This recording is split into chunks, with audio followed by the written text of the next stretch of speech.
கங்கைக்கரை தோட்டம் பக்கத்தில் ஒரு ஆசிரமம், அங்கே ஒரு பெரியவர் தங்கியிருக்கிறார். அவர் தான் ராமகிருஷ்ண பரமஹம்சர்.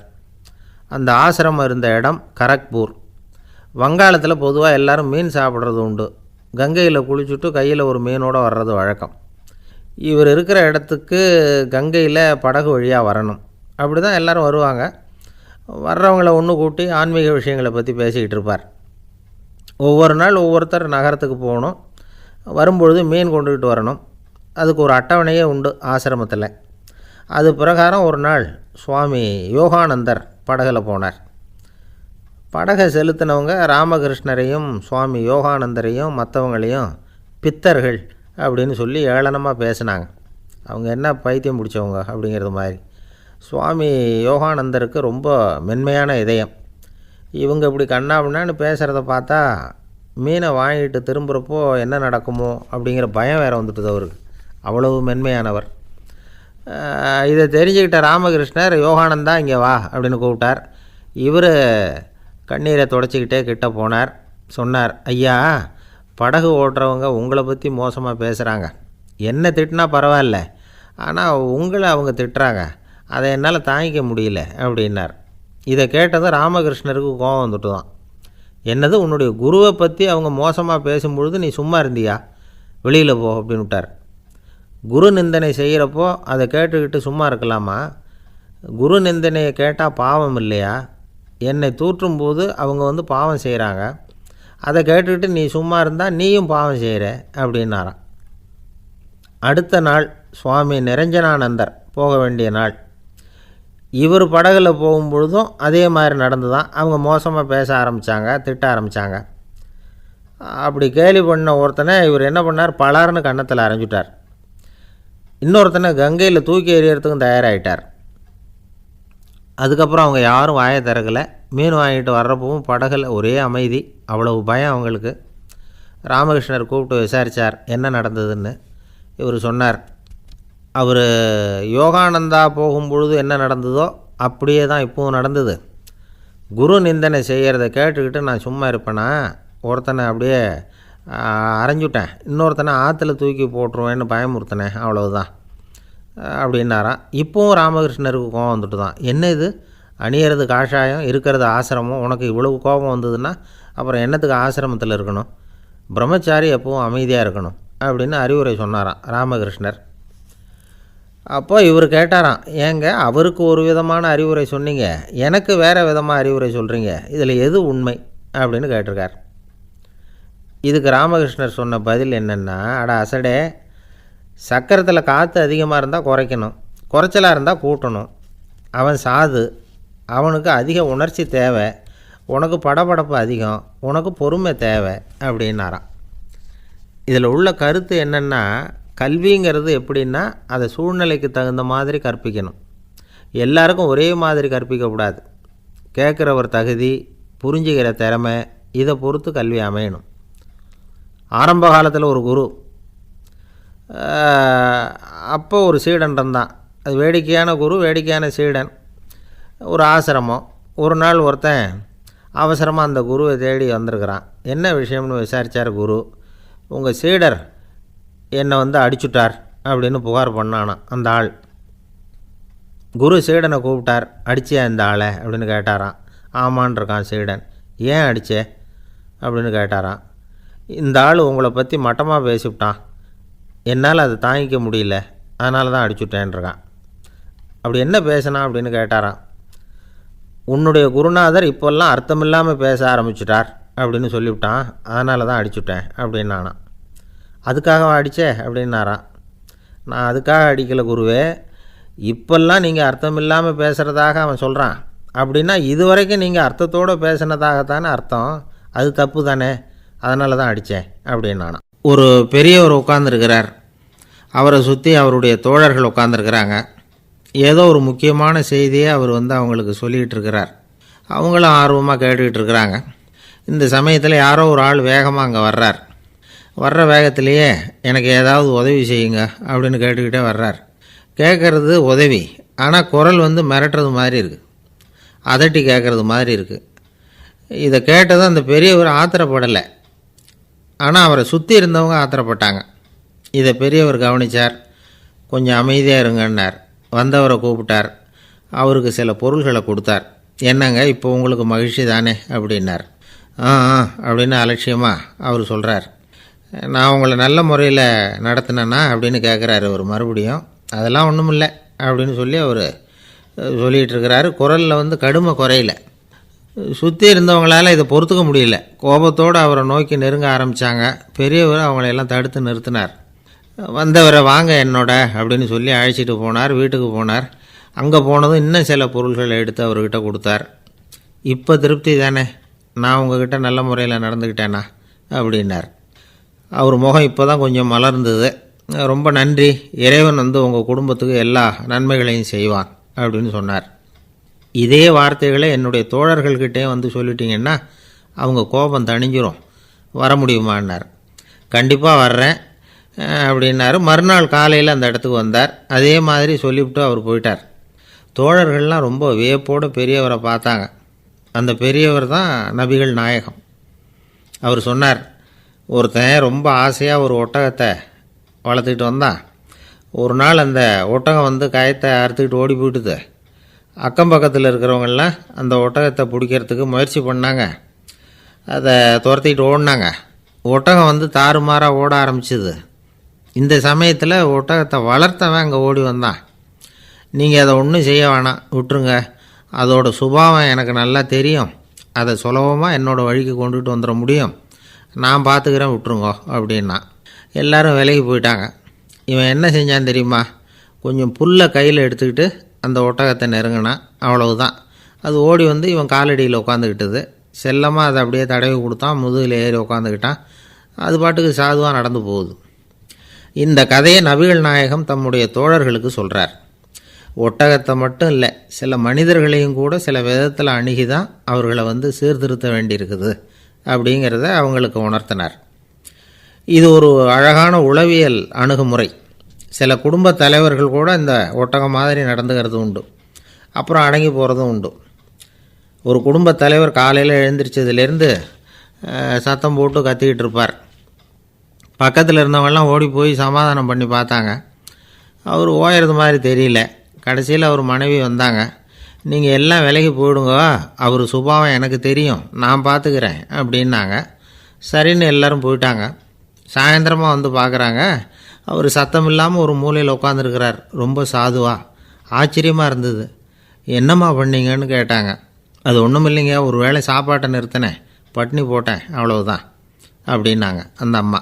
ஒரு ராஜா ஊரெல்லாம் சுற்றி பார்த்துட்டு வரலாம்னு ஒரு நாள் புறப்பட்டு போனார். ஒரு இடத்துல தறி நெசவு வேலை ரொம்ப மும்முரமாக நடந்துக்கிட்டு இருந்தது. ஒரு பெரியவர் தறியால் நெசவு வேலை செஞ்சுக்கிட்டு இருந்தார். பக்கத்தில் ஒரு அழகான பொண்ணு உட்காந்து நூலை சுற்றிக்கிட்டு இருக்குது. ராஜா அந்த பெரியவரை பார்த்து யார் இந்த பொண்ணுன்னு விசாரித்தார். ராஜா அப்படி கேட்டதும் அவருக்கு ரொம்ப பெருமையாக போயிட்டுது. ஏன்னா உட்காந்துருந்தது அவரோட மகள். அரசே, இது என்னுடைய மகள். இவ வேகமாக நூல் தெரிக்கக்கூடியவள். வைக்கோலை எடுத்து இவ தெரிச்சா கூட அது எல்லாம் பவுனிழையாக வெளியில் வரும் அப்படின்னு ஒரு ராசி இவளுக்கு அப்படின்னு ரொம்ப பெருமையாக ராஜா கிட்ட சொன்னார். ராஜா இதை கேட்டதும் அசந்துட்டார். அப்படியா, இவ்வளவு அழகும் சாமர்த்தியமும் உள்ள இந்த பொண்ணு என்னோட வரட்டுமே, இவளை என் மருமகளை ஆக்கிக்கிறேன் அப்படின்னார் ராஜா. அந்த பெரியவருக்கு ஒன்றும் புரியல. ஏதோ கொஞ்சம் பெருமையாக சொல்ல போக அது இப்படி ஆகிட்டுதே அப்படின்னு கவலைப்பட்டார். இருந்தாலும் ராஜா பேச்ச தட்ட முடியுமா? மகளை அனுப்பி வச்சுட்டார்.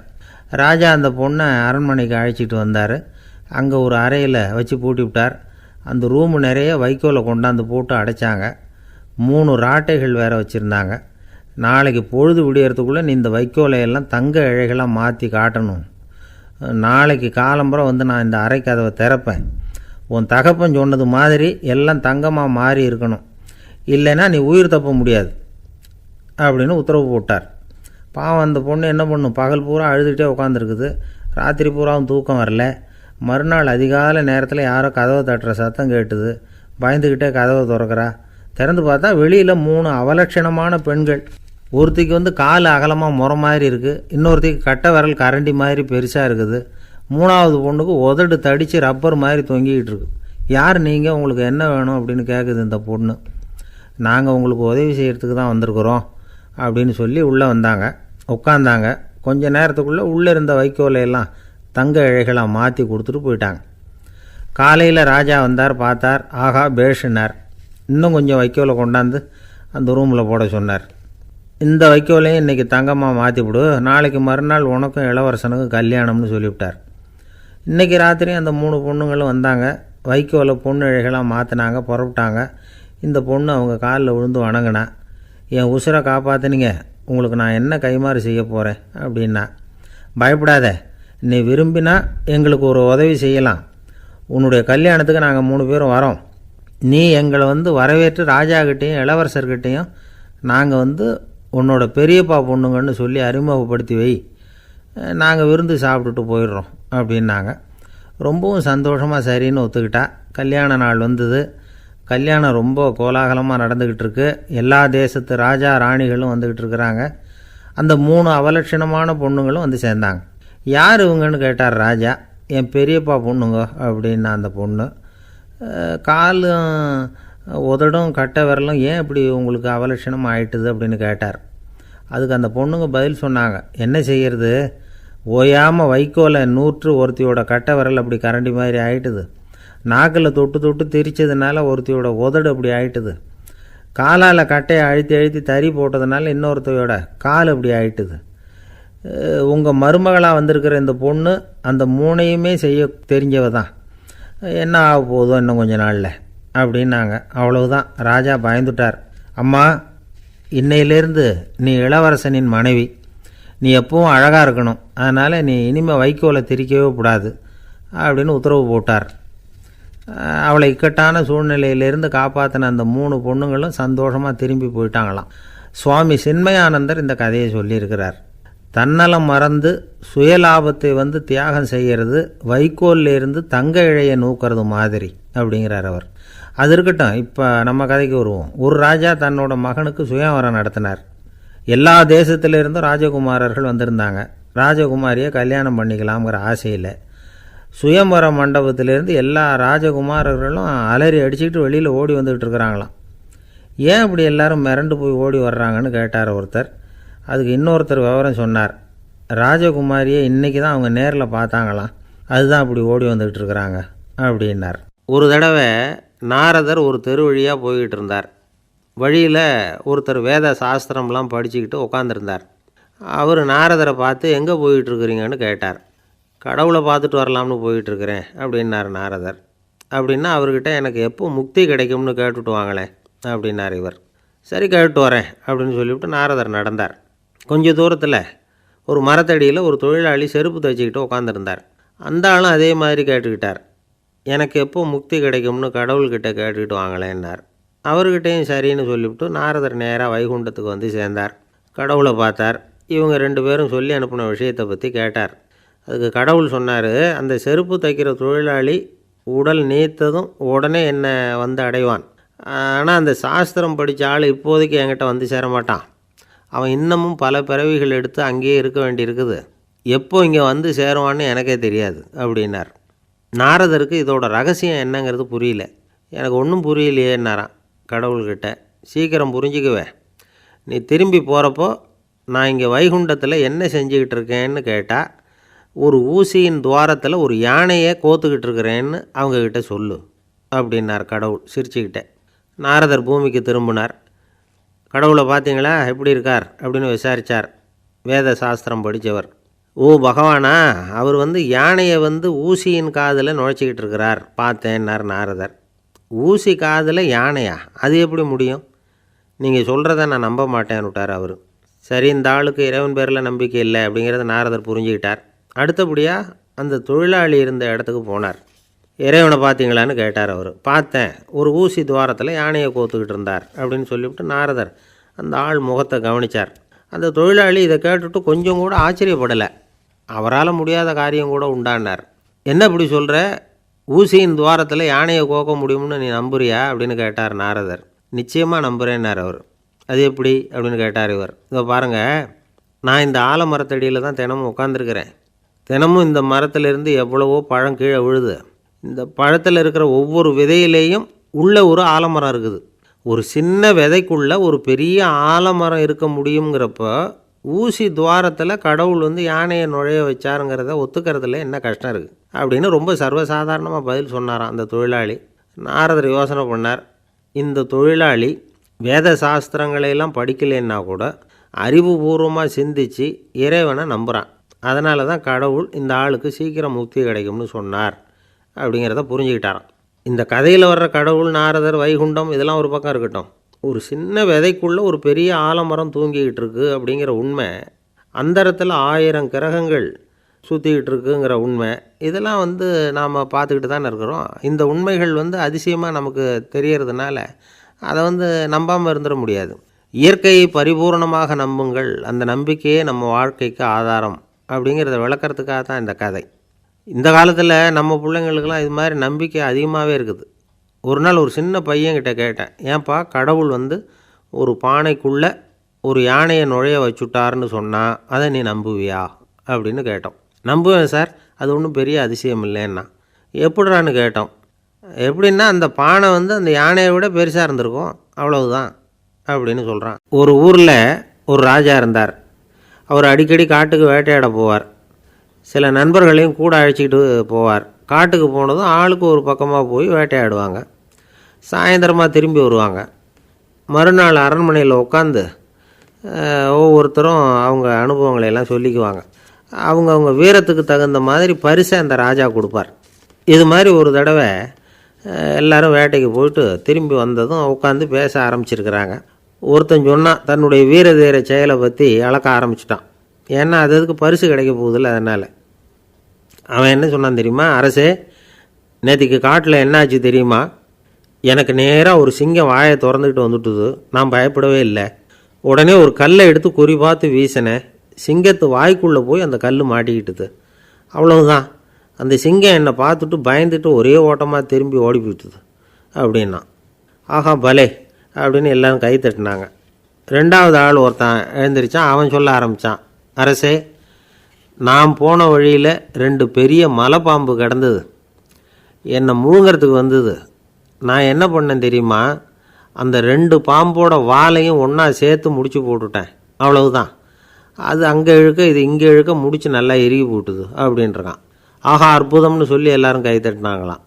அடுத்தபடியாக 3வது ஆள் ஒருத்தன் வந்தான். அவன் சொல்ல ஆரம்பித்தான், மன்னா, நான் போன பாதையில் குறுக்க ஒரு ஆறு, அதில் இறங்கி குளித்தேன். யாரோ காலை பிடிச்சி இழுக்கிறது மாதிரி இருந்தது. திரும்பி பார்த்தா ஒரு பெரிய முதலை. நான் உடனே அப்படியே ஒரு துள்ளல் துள்ளி அது முதுகில் போய் உக்காந்துக்கிட்டேன். அதை அப்படியே கரைக்கு நீந்த வச்சேன். கரைக்கு வந்து சேர்ந்ததும் அப்படியே ஒரே துள்ளி குதித்து கரைக்கு வந்துட்டேன் அப்படின்றான். அவன் தன்னுடைய வீரத்தை அப்படி சொல்லியிருக்கான். அடடா எப்பேற்பட்ட வீரம் அப்படின்னு எல்லாரும் கை தட்டினாங்களாம். 4வது ஆள் எழுந்திரிச்சான், மன்னா, நான் போன இடத்துல ஒரு கரடி வந்து என்னை துரத்த ஆரம்பிச்சுட்டுது. நான் ஒரு மலை உச்சிக்கு வந்துட்டேன். அதுக்கப்புறம் ஒரு அடி எடுத்து வச்சாலும் அதில் பாதாளத்தில் விழ வேண்டியது தான். அந்த நேரம் பார்த்து ஒரு பெரிய ராட்சச கழுகு அந்த பக்கமாக பறந்து வந்தது. நான் உடனே அப்படியே உயர எழும்பி அந்த கழுகோட காலை பிடிச்சிக்கிட்டேன். அப்படியே தொங்கிக்கிட்டே வந்தேன். ஒரு நல்ல இடம் வந்ததும் தொப்புன்னு கீழே குதித்து நடந்து வந்துட்டேன்னா. இதுக்கும் எல்லோரும் கை தட்டுறாங்க. கடைசியாக ஒரு ஆள் எழுந்திரிச்சான், அரசே, நான் வந்து போன வழியில் ஒரு பெரிய யானை குறுக்க வந்தது. பயங்கரமாக சத்தம் போட்டுக்கிட்டே வந்தது. நான் பயந்து ஓடலை. உடனே என்ன பண்ணேன் தெரியுமா? அந்த யானையோட வாலை பிடிச்சி தூக்கினேன். தலைக்கு மேலே தூக்கி கரன்னு சுற்றினேன். வேகமாக சுற்றி வீசி எறிஞ்சேன். அவ்வளவுதான். அதே ஸ்பீடில் அந்த யானை மேலே போக ஆரம்பிச்சுட்டுது. இன்னும் கூட அது போய்கிட்டே தான் இருக்குது, கீழே விழவே இல்லைன்னா. இதை கேட்டதும் ராஜாவுக்கு கோபம் வந்துட்டுது. என்ன முட்டாள்னு நினச்சிக்கிட்டு பேசுகிறியா? யானையை வந்து நீ வாலை பிடிச்சி தூக்குன, அதை நான் நம்பணுமா அப்படின்னார். உடனே இவன் பணிவாக பதில் சொன்னான், அரசே, ஒரு சிங்கத்து வாயில் கல் மாட்டிக்கிட்டதை நம்புறீங்க, மலைப்பாம்பு வாலை பிடிச்சி முடிச்சு போட்டதை நம்புறீங்க, முதல்ல முதுகில் சவாரி பண்ணதையும் நம்புறீங்க, கழுகு காலை பிடிச்சிக்கிட்டு பறக்கிறதையும் நம்புறீங்க. அப்படி நம்புறப்போ நான் சொன்னதை மட்டும் நம்பக்கூடாதா அப்படின்னு கேட்டானான். பொய் சொன்னவங்கெல்லாம் தலையை தொங்க போட்டுக்கிட்டாங்களாம். ராஜா அவங்கள பார்த்து சொன்னாராம், நீங்கள் எல்லாரும் என்னை முட்டாளாக்கியிருக்கிறீங்க. கடைசியாக பேசின இவன் தான் எனக்கு உண்மை எது பொய் எதுங்கிறத புரிய வச்சிருக்கிறான். இவன் தான் உண்மையான தைரியசாலி அப்படின்னு சொல்லி அவனுக்கே பரிசையெல்லாம் கொடுத்து பாராட்டினாராம். இப்படி ஒரு கதை. உண்மையை நிலைநாட்டுகிறவன் தான் உண்மையான வீரன் அப்படிங்கிறத இதிலிருந்து நாம் புரிஞ்சுக்கணும். இந்த காலத்துல எல்லாம் பொய் சொன்னால் தான் பிழைக்க முடியுங்கிறது ஒரு சில பேரோட நம்பிக்கை. ஒரு அப்பாவுக்கு தன் மகனுக்கு பொய் சொல்ல தெரியலையேங்கிற கவலை. பொய் சொன்னால் தான் இந்த உலகத்தில் பிழைக்கலாம், ஆனால் இவனுக்கு அது தெரியலையே, அதனால் இவனை அழைச்சிட்டு போய் நடுக்கடலில் விட்டுட்டு வந்துடுவோம் அப்படின்னு அழைச்சிட்டு புறப்பட்டான். கடற்கரைக்கு போனான். மகனுக்கு சந்தேகம், எங்கேப்பா என்னை அழைச்சிட்டு போகிறேன்னு கேட்டிருக்கான். கடலில் மீன் பிடிக்க கற்றுக் கொடுக்க போகிறேன் உனக்கு அப்படின்னானா. நான் ஏற்கனவே மீன் பிடிச்சிட்டேனேன்னானா இவன் மகன். எங்கே அதுன்னு கேட்டிருக்கான் அப்பங்காரன். சுட்டு சாப்பிட்டுட்டேன்ருக்கான் புள்ள. அப்பங்காரன் பார்த்தான், சரி நம்ம புள்ள பொழைச்சிக்கும் அப்படின்னு சொல்லி திருப்பி அழைச்சிட்டு வந்துட்டானா. ஒரு ஆள் அசையாமல் கிடக்கிறார். அவர் இருக்காரா போயிட்டாராங்கிறத எப்படி முடிவு பண்ணுறோம்? அவர் மூக்குக்கு முன்னாடி புறங்கையை வச்சு பார்க்குறோம், மூச்சு வருதா இல்லையா அப்படிங்கிறத கண்டுபிடிக்கிறதுக்காக. மூச்சுங்கிறது அவ்வளவு முக்கியமான ஒரு விஷயம். சுவாசம் இல்லைன்னா எதுவுமே இல்லை. நம்ம பூமி இருக்க அது கூட சுவாசிக்குதுங்கிறத சோவியத் விஞ்ஞானிகள் கண்டுபிடிச்சிருக்கிறாங்க. பூமிக்கு மேலே இருக்கிற மண் அடுக்கில் காற்றில் உள்ள ஆக்சிஜன் ஆக்சிகரணம் அடையுது அப்படின்னு தான் இதுவரைக்கும் எல்லோரும் நம்பிக்கிட்டு இருந்தாங்க. ஆனால் இப்போ என்ன கண்டுபிடிச்சிருக்கிறாங்கன்னா, அந்த ஆக்சிஜன் பூமிக்குள்ளே 1 கிலோமீட்டர் ஆழம் வரைக்கும் ஊடுருவி போகுதான். பூமிக்குள்ளே 2 பக்கமும் பல கிலோமீட்டர் வரைக்கும் பரவுதான். பூமிக்குள்ளே இருக்கிற நீர்நிலை அடுக்குகள் தான் நுரையீரல் செய்கிற வேலையை செய்யுதான். நம்ம உடம்புல நுரையீரல் இல்லைன்னா ஒன்றும் நடக்காது. ஒரு மரத்தை தலைகீழாக தொங்க போட்டால் எப்படி இருக்கும்? அப்படி யோசிச்சு பாருங்கள். அப்படி தான் இதுவும் நுரையீரலும் அப்படி தான் இருக்கும். வலது பக்கம் ஒன்று, இடது பக்கம் ஒன்று. வலது பக்கம் நுரையீரல் கொஞ்சம் பெருசாக இருக்கும், நுட்பமான நரம்பு குழாய்கள் அதில் இருக்கும். கோடிக்கணக்கான நுண்ணிய குழாய்களை வச்சுக்கிட்டு தான் அது வேலை செய்யுது. 25 கோடி குழாய்கள் இருக்கும். அதை அப்படியே முழுசாக பிரித்து பரப்புனா ஒரு டென்னிஸ் கோர்ட்டில் பாதி பரப்பளவு இருக்குமா. நுரையீரல் நிறம் கருஞ்சிவப்பு தான். புகை அதிகமாக உள்ளே போச்சுன்னா அது கருப்பாயிடுது. காற்றுல உள்ள பிராணவாயுவை இது இழுத்து எடுத்துக்கிட்டு ரத்தத்தை சுத்தப்படுத்துகிற முக்கியமான வேலையை இது செய்யுது. அசுத்த காற்றை வெளியில் அனுப்பி வச்சுருது. ஒருத்தர் வேகமாக ஓடி வரார், அவருக்கு மூச்சு இறைக்கும். பயங்கரமாக எதையாவது பார்த்து விடுறார், உடனே மூர்ச்சி ஆகிடுவார். இது மாதிரி சமயங்களில் வேறு எந்த தூண்டுதலும் இல்லாமல் நுரையீரல் தானாகவே இயங்கும். இப்படி ஒரு அவசியம் ஏற்படுறப்போ இயக்கத்தை தூண்டி விடுற முக்கியமான இணைப்பு மூளைக்கு கீழே முதுகு எலும்புக்கு மேற்பகுதியில் இருக்குது. அது உடனே சுவாசத்துக்கு அவசர உதவியை கொடுக்குது. இப்போ ஒருத்தர் பேசாமல் உட்காந்துருக்கார். இந்த சமயத்தில் அவருக்கு 1 பங்கு காற்று தேவைப்படுதுன்னு வச்சுக்கோங்க. அவர் எழுந்திரிச்சு நடக்கும் பொழுது 1.5 மடங்கு தேவைப்படும். ஓடினார்னா 3 மடங்கு தேவைப்படும். படுத்துருக்கிறப்ப 1/2 மடங்கு தான் தேவைப்படும். இதுக்கு நிமிஷத்துக்கு 16 தடவை மூச்சு விட்டாகணும். இப்படி சாதாரணமாக உள்ளே இழுக்கிற காற்று கொஞ்சம்தான் இருந்தாலும் இது மாதிரி 8 மடங்கு காற்றை உள்ளே இழுத்து வச்சுக்கிற சாமர்த்தியம் நுரையீரலுக்கு இருக்குதான். தண்ணி, நுண்கிருமிகள், ரசாயன பொருள் இப்படி எது உள்ளே போனாலும் நுரையீரல் சமாளிச்சுக்கும். 30 வருஷமாக விடாத புகை பிடிக்கிறவர் தொடர்ந்து உள்ளே அனுப்பி வைக்கிற புகையை கூட சமாளிக்குதுன்னா பார்த்துங்களேன். உள்ளே போகிற புகை நுட்பமான சுவாச முடிச்சுகளை அழிச்சு விடுது. கறி புகை அது மேலே படிஞ்சு உபயோகம் இல்லாமல் பண்ணிவிடுது. ஆனாலும் தேவைக்கு அதிகமாக 8 மடங்கு கூடுதலாக சுவாச முடிச்சுகள் நம்ம உடம்புக்குள்ளே இருக்கிறதுனால சமாளிக்க முடியுது. சமாளிக்க முடியலன்னா சில சமயம் மூச்சு திணறும். அதை ஒரு எச்சரிக்கையாக எடுத்துக்கிட்டு புகை பிடிக்கிற பழக்கத்தை விட்டுடணும். அதுதான் நல்லது. ஆனால் அப்படி யார் விடுறது? இணை பிரியாத 2 நண்பர்கள் இருந்தாங்களாம். 2 பேரும் விடாமல் சிகரெட்டு குடிக்கிறவங்க. அதில் ஒருத்தன் செத்து போட்டான். இன்னொருத்தன் அதுக்கப்புறம் 2 சிகரெட்டாக குடிக்க ஆரம்பித்தானா. ஏன் இப்படி பண்ணுறேன்னு கேட்டிருக்காங்க. நான் ஒரு சிகரெட்டு தான் குடிக்கிறேன், செத்து போன என்னுடைய ஃப்ரெண்டு இருக்கானே செத்து போனவன், அவனுக்காக இன்னொரு சிகரெட்டு குடிக்கிறேன் அப்படின்னு நானா. இது ரொம்ப ஆபத்து, விட்டுடு அப்படின்னு சொல்லியிருக்காங்க. சரின்னு ஒத்துக்கிட்டான். ஆனால் அதுக்கப்புறமும் ஒரு சிகரெட் விதமாக குடிச்சிக்கிட்டே இருந்தான். சிகரெட்டு பழக்கத்தை நீ இன்னும் விடலையான்னு கேட்டாங்களாம். அந்த பழக்கத்தை நான் எப்போவோ விட்டுட்டேன், இப்போ நான் குடிக்கிறது என் ஃப்ரெண்டுக்காக அப்படின்னு நானா. இவங்கெல்லாம் எப்படி திருந்துறது? என்னை விட யோக்கியம் இந்த உலகத்தில் வேறு யாரும் இல்லை சார் அப்படின்னார் ஒருத்தர். அவரை விட அயோக்கியன் வேறு யாரும் இருக்க முடியாதுங்கிற முடிவுக்கு கேட்டவங்க வந்துட்டாங்களாம். மனுஷனுக்கு இருக்கிற ஒரு மிகப்பெரிய குறையே தன்கிட்ட இருக்கிற குறை அவனுக்கு தெரியாமல் போகிறது தான். ஆனால் அடுத்தவங்ககிட்ட இருக்கிற குறை இவனுக்கு தெளிவாக தெரிஞ்சிடும். ஒரு ஒட்டகம் ஒரு கொக்கை பார்த்து ஒரு கேள்வி கேட்டுதான். என்ன கேள்வி தெரியுமா? உன் கழுத்து ஏன் இப்படி வளைஞ்சி போயிருக்குது அப்படின்னு கேட்டிருக்கு. இதுக்கு உடம்பே வளைச்சல். இது போய் கொக்கை கிண்டல் பண்ணுது. இன்றைக்கி மனித சுபாவமும் கிட்டத்தட்ட இப்படி தான் இருக்குது. இந்த உலகத்தில் குறையில்லாத மனிதர்கள் யாரும் கிடையாது, நாம் உள்பட அப்படிங்கிறத முதல்ல நாம் நல்லா புரிஞ்சுக்கணும். ஒரு ஊரில் ஒரு விற்பனை நிலையம் இருந்தது. செல்ல பிராணிகளை விற்பனை செய்கிற நிலையம் அது. நாய், கிளி, பூனை இப்படி நிறைய வச்சு விற்பனை பண்ணிகிட்டு இருக்கிறாங்க. நாய்க்குட்டி விற்பனை செய்கிற பகுதியில் ஒரு சிறுவன் நின்றுக்கிட்டு இருந்தான். விற்பனை செய்கிற ஆளுக்கிட்ட விலை கேட்டுக்கிட்டு இருந்தான். அதோ இருக்குதே அந்த நாய்க்குட்டி என்ன விலை அப்படின்னு கேட்டானா. 1000 ரூபா அப்படின்னாரான். சரி அது வேணாம், இது என்ன விலைன்றிருக்கான். 500 அப்படின்னாராம். இந்த சின்ன பையன் கையில் வச்சுருந்தது வெறும் 50 தான். அதனால் இதை விட குறைச்சலாக கிடைக்குமான்னு பார்த்துருக்கான். அந்த கடையில் ஒரு மூலையில் சரியாக கவனிக்கப்படாமல் ஒரு நாய்க்குட்டி படுத்து கிடந்தது. பாவமாக கத்திக்கிட்டு இருந்தது. அதை பார்த்ததுமே இவனுக்கு அது ரொம்ப பிடிச்சி போச்சு. உடனே அந்த கடைக்காரரை பார்த்து, அதுவும் அந்த மூலையில் படுத்து கிடக்குதே அந்த நாய்க்குட்டி என்ன விலை அப்படின்னு கேட்டிருக்கான். தம்பி, அது ஒரு கால் ஊனம், அதனால் அது உன்னோட குதித்து விளையாடவோ ஓடுறதோ அதால் முடியாத காரியம் அப்படின்ட்டுருக்கார் அவர். அது தெரிஞ்சு தாங்க கேட்குறேன், அதோட விலை என்ன அதை மட்டும் சொல்லுங்களேன் அப்படின்ட்டுருக்கான். தம்பி, இது வந்து கால் ஊனம் உள்ள ஒரு நாய். இதை போய் காசு கொடுத்து வாங்கிறதுக்கு யாராவது பிரியப்படுவாங்களா? இதை நான் உனக்கு இலவசமாகவே தர்றேன், எடுத்துகிட்டு போ அப்படின்னாரான். இதை கேட்டதும் அந்த சிறுவனுக்கு கோவம் வந்துட்டு தான். நீங்கள் ஒன்றும் சும்மா கொடுக்க வேணாம், இந்தாங்க 50 இதை வச்சுக்கிட்டு நாய்க்குட்டியை கொடுங்க அப்படின்ட்டுருக்கான். அவருக்கு ஒன்றும் புரியல, ஆச்சரியமாக இருந்தது. சரின்னு பணத்தை வாங்கிட்டு நாய்க்குட்டியை தூக்கி கொடுத்தார்.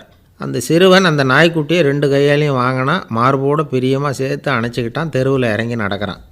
அப்படி நடக்கும்பொழுது தான் பார்க்குறார், கடைக்காரர் வந்து ஆச்சரியமாக அவனை பார்க்குறார். அப்போ தான் அவருக்கு ஒரு விஷயம் புரியுது. அந்த சிறுவன் தெருவில் நாய்க்குட்டியை மார்போடு அணைச்சிக்கிட்டு விந்தி விந்தி நடந்து போய்கிட்டு இருக்கிறான். ஆமாம், அவனுக்கும் ஒரு கால் ஊனம். இந்த நாய்க்குட்டியை யாருமே வாங்க மாட்டாங்கன்னு நினச்சிக்கிட்டு இருந்தார். குறையுள்ள அதுக்கும் ஒரு எஜமானன் கிடச்சிட்டான். அதனால் ஊனம் ஒரு குறை இல்லை அப்படிங்கிற உண்மையை அந்த கடைக்காரர் புரிஞ்சுக்கிட்டாராம். நம்மால் ஒருத்தர் கொஞ்சம் வயசானவர், எழுந்திரிச்சு சரியாக நடக்க முடியாது, சாய்வு நாற்காலியிலேயே எப்பவும் உட்காந்துருப்பார். அவர் தனக்கு துணையாக ஒரு நாயை பக்கத்தில் வச்சுருந்தார். அதுவும் ரொம்ப வயசான ஒரு நாய், எழுந்திரிக்கவே சிரமப்படும், நடக்கவும் முடியாது. அவர் பக்கத்துலேயே இதுவும் சோர்ந்து போய் படுத்து கிடக்கும். அந்த பெரியவரை பார்க்க வந்த ஒருத்தர் கேட்டார், ஏங்க, ஒரு சின்ன பையனை உங்களுக்கு துணையாக வச்சுக்கப்படாதா? இந்த நாயை உங்களுக்கு பாதுகாப்பாக வச்சுருக்கிறீங்களே, உங்களுக்கு ஒரு ஆபத்துன்னா இது எப்படி உங்களுக்கு உதவ முடியும் அப்படின்னார். அப்போ அவர் சொன்னாராம், எனக்கு ஒரு ஆபத்துன்னா அந்த சமயத்தில் இந்த நாய் என்னை தனியாக விட்டுட்டு ஓடி போயிடாமல் இருக்கணும்ல, அதுக்காக தான் இதை நான் வச்சுருக்கிறேன் அப்படின்னாராம். நம்மளில் சில பேர் ரொம்ப தைரியமாக இருப்பாங்க. நாம் கூட சொல்கிறது உண்டு, அந்த ஆளுகிட்ட வர்றதுக்கு யமன் கூட பயப்படுவான் அப்படின்னு சொல்கிறது உண்டு. தைரியசாலிகளை நெருங்கிறதுக்கு யமன் பயப்படுவான் அப்படின்னு சொல்கிறது உண்மை தான், அது பொய் இல்லை. மன வலிமை இருக்குது பாருங்கள், அது மனுஷனை காப்பாற்றும். இது வந்து மருத்துவ ரீதியான உண்மை. உடல் கோளாறுகள் மன ஆரோக்கியத்தை பாதிக்கும். மன எழுச்சி, மன போராட்டம் இதெல்லாம் வந்து உடல் இயக்கத்தில் மாறுதலை உண்டாக்குது. சில வகையான நோய்களுக்கும் மனசுக்கும் இருக்கிற சம்பந்தம் என்னங்கிறத பற்றியெல்லாம் இப்போ ஆராய்ச்சி பண்ணுறாங்க. ஆஸ்மா, மூட்டு வலி, பெருங்குடல் அழற்சி, உயர் இரத்த அழுத்தம், சோரியாசிஸுங்கிற தோல் வியாதி, வயிற்று புண்ணு, இந்த தைராய்டு நச்சுத்தன்மை, இது மாதிரி நோய்களை உண்டாக்குறதுல மனசோட பங்கு என்னங்கிறத பற்றியெல்லாம் ஆய்வு பண்ணி பார்த்துருக்குறாங்க. எதுக்கு எடுத்தாலும் சோர்ந்து போகிறது, தோண்டு போகிறது, இப்படிப்பட்ட மனவாகு, அதோட யாரும் நமக்கு உதவ முடியாது அப்படிங்கிற மனோபாவம், கைவிடப்பட்ட மனநிலைமை, இதெல்லாம் வந்து நோயோட தீவிரத்தை ரொம்ப அதிகரிக்க செய்யுதான். இவங்கெல்லாம் அந்த கைகால் வலிக்குது, உடம்பு அசதியாக இருக்குது, தூக்கம் வரல, முதுகு வலிக்குது, உடம்பில் வந்து உணர்ச்சி குறையுது, கைகால் விரல்லாம் மரத்து போகுது, இப்படி ஏதாவது சொல்லிக்கிட்டு டாக்டர்களை தேடி வந்துக்கிட்டு இருப்பாங்க. நெஞ்சு வலி வந்து யாருக்கு வருது தெரியுமா? பதற்றம், போட்டி மனப்பான்மை, அளவுக்கு அதிகமான வேகம், துடிப்பு, பேராசை, இதுலேயும் கட்டுப்பாடு, நேரம் தவறாமை, அப்புறம் இதெல்லாம் வந்து உள்ள மனவாக உள்ளவங்க இருக்கிறாங்கள்ல, அவங்க பெரும்பாலும் நெஞ்சு வலிக்கு ஆளாயிடுறாங்களாம். ஃப்ரீட்மேன் அப்படிங்கிறவர் நிறைய ஆராய்ச்சியெல்லாம் பண்ணி பார்த்துட்டு இதை உறுதிப்படுத்தியிருக்கிறார். அவர் பண்ணின ஆராய்ச்சியில் என்னெல்லாம் தெரிய வந்தது தெரியுமா? பொறுப்பு அதிகம் உள்ளவங்களுக்கு கண்டிப்பாக இரத்த அழுத்தம் வரும், அதிகமாக இருக்குமா. அதே மாதிரி கண்டிப்பாக இருக்கிறாங்கல்ல, அவங்களுக்கும் இரத்த அழுத்தம் அதிகரிக்குமா. இரத்த அழுத்தம் தனக்கு அதிகமாக இருக்குங்கிறத தெரிஞ்சுக்கிட்டவங்க தலைவலி, மயக்கம், இந்த தலை சுத்தல், அசதி, இது மாதிரியான உணர்வுகளை வந்து அவங்களுக்கு வந்துடும், அது மாதிரி உணர்வு. ஆனால் உண்மை என்ன தெரியுமா? இதெல்லாம் வந்து இரத்த அழுத்தத்தினால இல்லை, இரத்த அழுத்தம் கட்டுப்பாட்டுக்குள்ளே இருந்தால் கூட இவங்க இப்படி நினைக்கிறாங்களாம். இதுக்கு காரணம் மனசு தான் அப்படிங்கிறார் அவர். சில பேர் எப்படி தெரியுமா? ஒருத்தர் வந்து மாரடைப்பால் இறந்து போனார் அப்படின்னு கேள்விப்பட்டால் போதும், இறந்து போகிறதுக்கு காரணம் இதயம்தான் அப்படிங்கிற பீதியால், இதய தளர்ச்சி அப்படிங்கிற மனநோயால் பாதிக்கப்படுறார். இவங்கெல்லாம் அடிக்கடி தங்களுடைய இதய பகுதியை தொட்டு பார்த்துக்குவாங்க, நாடியை பிடிச்சி பார்த்துக்குவாங்க. அடிக்கடி மூச்சை உள்ளுக்கு இழுத்து வெளியில் விட்டு வலி வருதா அப்படின்னு பார்த்துக்கிட்டு இருப்பாங்க. வேறு எங்கேயாவது வலிச்சா கூட நெஞ்சை வலிக்குதா அப்படின்னு பார்ப்பாங்க. நெஞ்சு வலிக்குதுன்னு கூட சில பேர் சொல்ல ஆரம்பிச்சிருவாங்க. ஆஸ்மாவுக்கும் மனசுக்கும் சம்பந்தம் உண்டு. தீர்வு காண முடியாத மன போராட்டங்கள் எல்லாத்துக்கும் அடுத்தவங்களையே சார்ந்து இருக்கிற மனநிலை, இதெல்லாம் ஆஸ்மாவினுடைய தீவிரத்தை வந்து அதிகப்படுத்திடும். பயம், இது எப்படின்னா என்ன நடக்குமோங்கிற பதட்ட நிலை, அப்புறம் இந்த பயம் இதெல்லாம் வந்து சுவாசித்தலை வந்து அதிகரிக்க செய்யுது இல்லையா? இதனால் இரத்தத்தின் காரத்தன்மை அதிகமாகி நோயின் தீவிரமும் அதிகமாகுது. மன போராட்டம், மனக்கவலை, மன இறுக்கம் இதெல்லாம் வந்து தோல் வியாதியை தூண்டி விடுதான். இது மாதிரி இன்னும் எவ்வளவோ இருக்குது. அதனால் இன்றைக்கி நமக்கு தேவை என்னென்னா மன வலிமை, மலர்ந்த முகம். இது ரெண்டும் இருந்துட்டுதுன்னா பலவிதமான நோய்கள் நம்மக்கிட்ட நெருங்கி வராது. டாக்டர், என்ன நெருங்காமல் இருக்கிறதுக்கு நான் ஒரு காரியம் பண்ணுறேன் அப்படின்னார் ஒருத்தர். அவர் என்ன அர்த்தத்தில் சொன்னார்னா, டாக்டர் வந்து அவரை நெருங்காமல் இருக்கிறதுக்கு அவர் ஒரு காரியம் பண்ணுறாராம். நண்பர்கிட்ட சொன்னார். நண்பர் கேட்டார், அது என்ன காரியம் பண்ணுற அப்படின்னு கேட்டார். தினம் ஒரு ஆப்பிள் பழம் சாப்பிட்றேன்னார் அவர். ஏன்னா ஆங்கிலத்தில் ஒரு பழமொழி சொல்லுவாங்கள்ல, an apple a day keeps doctor away அப்படிம்பாங்க. ஒரு ஆப்பிள் பழம் சாப்பிட்டா டாக்டர் விலகியே இருப்பார், டாக்டர்கிட்ட போக வேண்டிய அவசியம் இருக்காது அப்படிங்கிறதுக்காக அந்த பழமொழி சொல்கிறது. என்ன, நான் யாருமே நெருங்காமல் இருக்கிறதுக்கு நான் ஒரு காரியம் பண்ணுறேன்னார் இன்னொருத்தர். டாக்டர் நெருங்காமல் இருக்கிறதுக்கு ஆப்பிள் பழம் சாப்பிட்றேன்னார் அவர். என்னை யாருமே நெருங்காமல் இருக்கிறதுக்கு நான் ஒரு காரியம் பண்ணுறேன்னார் இன்னொருத்தர். அது என்னன்னு கேட்டோம். தினம் ஒரு பூண்டு சாப்பிட்றேன்னார். ஏ கார்லிக் எ டே கீப்ஸ் எவ்ரிபடி அவே அப்படின்னு அதுக்கு ஒரு புது விளக்கமும் கொடுத்தார்.